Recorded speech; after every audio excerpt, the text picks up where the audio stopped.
pemerincian keputusan pilihan raya kecil Slim semalam. Jadi Barisan Nasional menang majoriti itu sebenarnya, kalau kau lihat beberapa live yang lepas, saya dah beritahu sebenarnya calon bebas bukan mudah nak menang. Tapi saya beritahu jelas bahawa di PRK ini calon bebas akan meraih undi yang akan mengejutkan semua. Tak pernah saya kata, cuba rujuk balik, tak pernah saya kata calon bebas akan menang.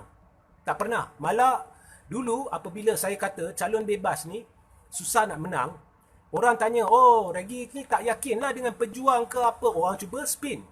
Jadi ini hakikatnya. Okey, saya sendiri kata.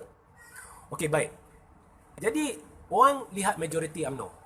Jadi orang kata UMNO menang majoriti 13,000 kali ni. Pada PRU 14, UMNO menang majoriti 8,000. Jadi ada peningkatan 5,000 lebih. Majoriti sungguh besar. Walhal di PRU 14 majoriti dia lebih kecil berlawan Pakatan Harapan. Ini adalah satu spin dan pembohongan besar. Disebabkan sebelum PRU 14, UMNO dan PAS sudah kerjasama. Dan sekarang lah ni kita tak lihat UMNO, kita tak lihat PAS, kita lihat UMNO PAS. Jadi perbandingan yang dibuat seperti mana yang saya dedahkan di sini, perbandingan yang dibuat bukan wajar tetapi wajib merupakan perbandingan UMNO PAS lawan UMNO PAS. Jadi calon sebelum pilihan raya umum ke-14 kita perlu gabungkan undi UMNO dengan PAS, iaitu 8,000 lebih bagi UMNO dan 4,000 lebih bagi PAS, jumlahnya adalah 12,000 lebih. Dan di PRK Slim semalam, walaupun calon yang bertanding adalah Barisan Nasional, tetapi ia dianggap sebagai calon UMNO PAS juga. Maka di PRK Slim semalam, calon UMNO PAS mendapat undi sebanyak 13,000 lebih. Peningkatan dia kalau berbanding dengan PRU 14 adalah 630 undi atau 5% sahaja. Seharusnya Barisan Nasional yang berkempen begitu terancang, begitu hebat, dana yang banyak dikeluarkan, jentera pentadbiran negeri dan persekutuan digunakan dengan begitu hebat seolah-olah ini adalah PRU 15, menentang hanya 2 orang calon bebas sahaja. Sepatutnya UMNO meraih 90% daripada jumlah undi sah yang dikira dan juga menunjukkan peningkatan undi, perolehan undi 3-4,000 calon UMNO PAS. Ini tidak.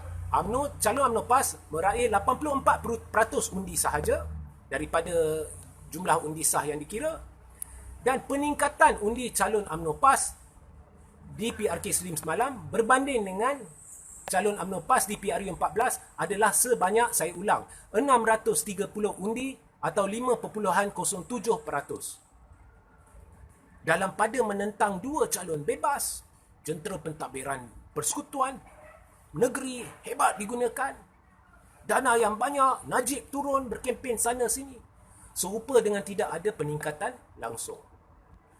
Dan kita lihat pula calon bebas, dia mewakili Parti Pejuang, tetapi dia terpaksa bertanding sebagai calon bebas sebab Parti Pejuang belum berdaftar. Dan pengumuman pembentukan Parti Pejuang dibuat 12 Ogos. Pengundian 29 Ogos. 12 berapa minggu je? 2 minggu lebih je pengumuman dibuat. Dalam membuat pengumuman 2 minggu dan dalam pada Parti Pejuang tidak berdaftar, iaitu calon Parti Pejuang terpaksa bertanding sebagai calon bebas, dalam pada itu, okey, dia berjaya meraih 1/3 daripada undi yang diperolehi Pakatan Harapan di PRU 14. Dia berjaya mengekalkan deposit, sekaligus bermakna dia dah pecahkan benteng Barisan Nasional di Slim. Sekaligus bermakna Muafakat Nasional kini dalam masalah yang besar dan memang sah wujud keresahan masyarakat Melayu Islam. Cuba bandingkan penurunan bilangan pengundi yang keluar. Kalau kita bandingkan PRK Slim dengan PRU 14, berlaku penurunan pengundi yang keluar sebanyak 2,000 lebih pengundi ataupun 14% lebih. Okey. Jadi kalau kita ambil 2,000 lebih pengundi yang tidak keluar untuk mengundi kalau banding dengan PRU 14, dan kita bandingkan 2,000 lebih ni dengan 630, ianya melebihi 4 kali ganda. Jadi lebih 4 kali ganda nilai 630, iaitu peningkatan undi calon UMNO PAS ni, tidak keluar mengundi, jelas menunjukkan mereka mungkin menyokong calon Amir Hushairi tetapi ragu-ragu sebab Parti Pejuang masih belum berdaftar. Jadi mereka tidak ingin keluar undi. Ya. Dan yang keluar undi, kalau diberi pilihan, ini adalah parti kerajaan.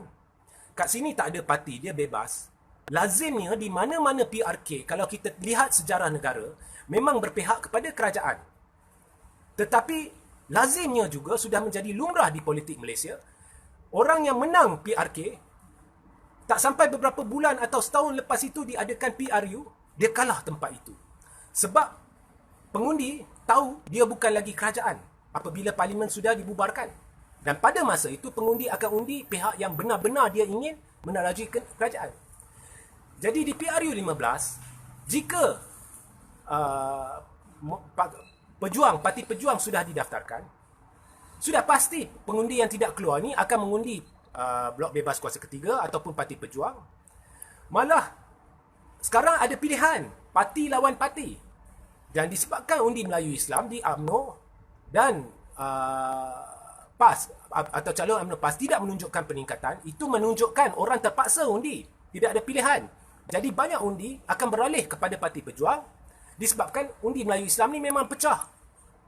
Jadi akhirnya ia akan membawa, baru sekarang saya kata, dan saya dah kata PRU 15 saya berani kata, akan membawa kerusi yang banyak kepada Parti Pejuang di PRU 15. Itulah cara kita buat analisa.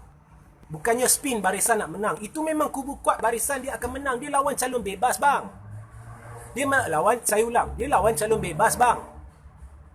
Dia guna jentera pentadbiran hebat. Tetapi calon UMNO PAS tidak mampu menunjukkan peningkatan dalam undi. Itulah cara anda merungkai dan memerinci. Jadi, nasihat saya lah kepada Barisan Nasional, jangan duk kelentong rakyat. Akang Bui bukan bodoh. Jangan duk kelentong. Performance you tak meningkat sedikit pun. Perpecahan undi Melayu Islam dalam Barisan Nasional besar. Kita lihat sebelum PRU 14. Masa tu ada pilihan raya kecil di Kuala Kangsar dan Sungai Besar. Oh, kononnya 30% undi Cina sudah beralih ke Barisan Nasional. Ye, kita akan dapat lebih banyak undi Cina. Ya, sebab itu PRK. Orang Cina dia akan sokong kerajaan pada PRK. Tapi bila parlimen dah dibubarkan, BN bukan lagi kerajaan, melaku pengalihan undi Cina paling besar dalam sejarah kepada Pakatan Harapan. Terbukti PRK tidak menentukan keputusan PRU. Jadi sekali lagi, kali ketiga saya ulang kepada Barisan Nasional dan pemimpin-pemimpin Barisan Nasional termasuk Perdana Menteri yang megah dengan kemenangan ini, jangan buat spin. Analisis biar lengkap. Analisis biar betul. Okey. Jadi orang kata Regi ni tengah buat spin. Sekarang aku tak kisah Saitro ni nak cakap apa, tak kisah. Sebab kita dah tahu siapa sebenarnya penaja.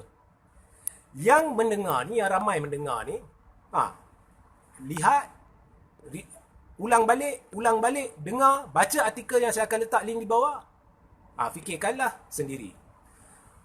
Barisan Nasional dan Muafakat Nasional kini berada dalam dilema dan bahaya yang besar. Itu hakikatnya. Calon Amir Hushairi sudah pecahkan benteng UMNO, dia pegang deposit dan dia dapat 1/3 daripada undi yang diperolehi Pakatan Harapan walaupun bertanding sebagai calon bebas pertama kali dalam sejarah tanah air. Ini, dan saya ulang, apabila berdasarkan analisis yang saya buat ni, di PRU, kalau dah miss mana-mana pointnya, ulang balik dan dengarlah, saya tak nak ulang-ulang lah. Jadi di PRU 15, Blok Bebas Kuasa Ketiga akan menang kerusi dalam perkadaran yang akan mengejutkan semua. Dan jika ia pun, Muhyiddin dah yakin sangat dengan keputusan tu, mengapa dalam keadaan Perikatan Nasional ni membentuk kerajaan yang amat rapuh, dalam keadaan rakyat mendesak kerajaan untuk Muhyiddin untuk menasihati agung agar bubar parlimen supaya PRU boleh diadakan dan mandat rakyat dikembalikan, dalam pada pemimpin-pemimpin politik dari UMNO sendiri mendesak supaya parlimen dibubarkan. Jadi bubarlah kalau dia yakin sangat. baru kita akan lihat siapa bercakap benar dan siapa bercakap palsu. Jadi, bubar parlimen. Bubar parlimen. Okey? Dan ini adalah rungkaian. Jadi ini adalah hak dan saya galakkan semua orang buat live, buatlah rungkaian masing-masing. Okey? Sebab ini adalah satu yang menyihatkan kita buat analisis sendiri. Kalau dah sampai tahap buat analisis ni, ada orang sampai nak menaja dan membuat serangan besar, kononnya saya ni tak efektif. Kalau dah tak efektif, mengapa serang? Dan kalau sampai ada usaha untuk cuba mengekang kebebasan bersuara, Malaysia tidak ada harapan lagi bawah kerajaan ini. Jadi ini adalah satu yang menyihatkan. Saya galakkan lebih ramai buat live. Dan kalau ada pendapat yang berbeza, buat live, hantar kepada saya cuba akan siarkan. Ya? Jadi, kesimpulannya, nombor 1, syabas kepada Nur Jazlan dan Kuli, pemimpin yang berwibawa yang berani bercakap benar. Nombor 2, keputusan PRK Slim bagi calon baris UMNO PAS lah. Okay? Amat tidak memberangsangkan dan petanda Muafakat Nasional berada dalam keadaan yang bahaya. Itu adalah pendapat saya dan analisis saya. Jadi tidak ada spin lah, okey? Tidak ada spin. Dan saya amat strict, saya dah amat strict. Jadi komen-komen dahulu kala kalau menghina saya buang lah. No. Saya dah amat strict. Komen-komen yang merapu akan dibuang bersama orangnya sekali. Okey? Komen-komen merapu akan dibuang bersama orangnya sekali. Jadi, sehingga kita berjumpa esok, jangan lupa, sebentar lagi saya akan letakkan link dalam 20 minit ke setengah jam lagi. Cari ya, baca link rungkaian-rungkaian saya dan juga link kepada saluran Telegram saya. Harap anda ikuti saluran Telegram saya di mana saya buat pengumuman penting.